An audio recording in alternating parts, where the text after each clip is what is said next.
Guys, today I want to tell you the question that I ask my clients when they are totally stuck and that you can ask yourself too.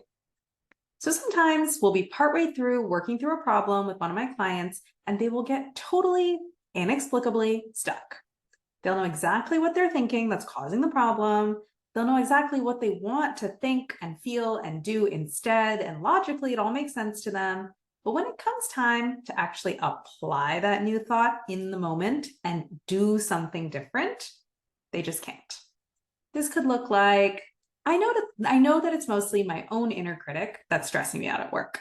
And that if I celebrated my wins and built up my confidence, I could do better work. But when I sit down and try to actually do that, my brain really pushes back and refuses to do it. Or it could be something like, I know it's not really my job to know all the answers all the time, but I still get so panicky when someone asks me a question and I don't know the answer to it, even if it's totally unreasonable to even expect me to know it. Or something like, I know I need to just experiment and try a bunch of things to figure out how to do this, but I can't seem to get myself to take that first step. Or something like, I know I need to speak up and say what I really need in this situation. When the time comes, I keep staying quiet and going with the flow.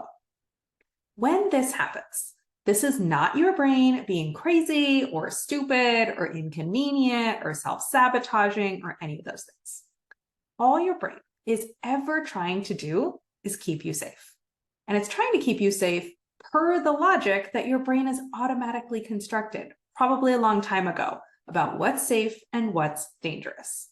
So this is the question I ask my clients when they get stuck like this. I ask them, what is the old thought protecting?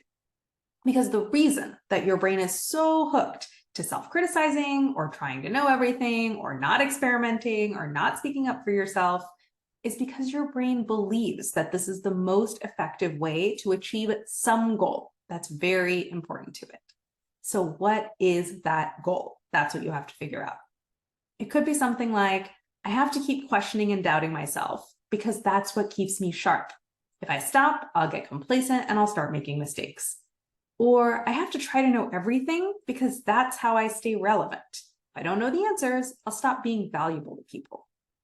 Or I can't experiment and just start trying things because what if I do it wrong or I make a mistake? If I make a mistake, everyone will think I'm stupid. Or I can't speak up for what I want because disagreement means disconnection. If I don't agree with what others want, it'll hurt my relationship with them. And guess what? All of those are great goals.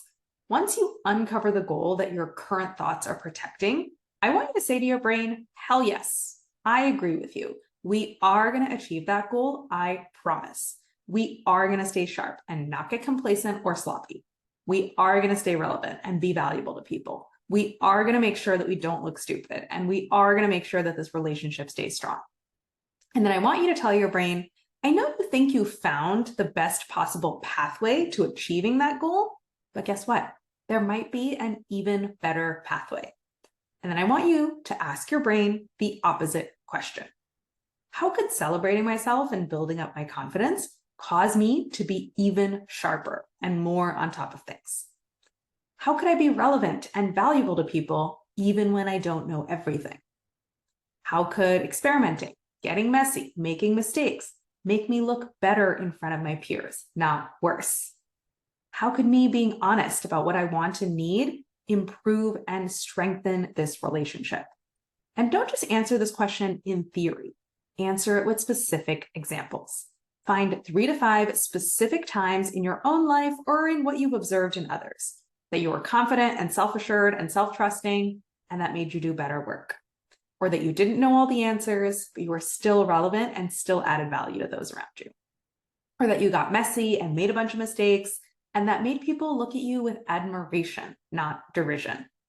Or that you were brave and honest about what you needed, and that led to a better relationship with someone else.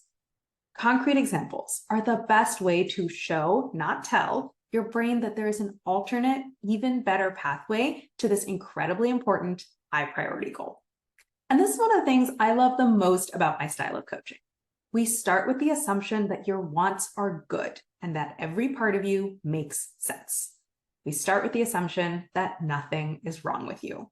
don't have stupid wants, you don't have an irrational brain, you are not sabotaging yourself. Your wants are 100% valid, understandable, and correct. And all that's happened is that some part of you has developed some logic about the best way to get what you want. Logic that did serve you well for some period of time. But that logic is now starting to get in the way of what you want instead of moving you closer towards it. Questioning and doubting yourself did keep you sharp until it started to trip you up and paralyze you. Knowing everything did keep you relevant until there was too much to know and it created impossible pressure on you. But we don't have to fix or correct anything about you. We just have to show your brain the evidence that there's an even better pathway to getting what you want. And then to do small, regular reps so your brain can get accustomed to this new way of doing things until the old logic is fully overwritten and you can go on your merry way, having expanded the number of ways that you can get what you want with more effective, less painful pathways. Because knowing what you want, knowing what would get you there, but not being able to get yourself to do it is a major recipe for feeling super stuck. And I don't want you to spend any more time feeling stuck because you're not alone. You are not the first or the only person to ever go through this. What you're going through is incredibly common, and there are repeatable tools, processes, and frameworks that can reliably get you unstuck and back on track starting today. Don't just take my word for it. Here's what one of my clients had to say. This is Ashley. She's a VP at a major financial institution. And she said, I realized I wasn't alone in a lot of my situations. In fact, what I was going through was very common.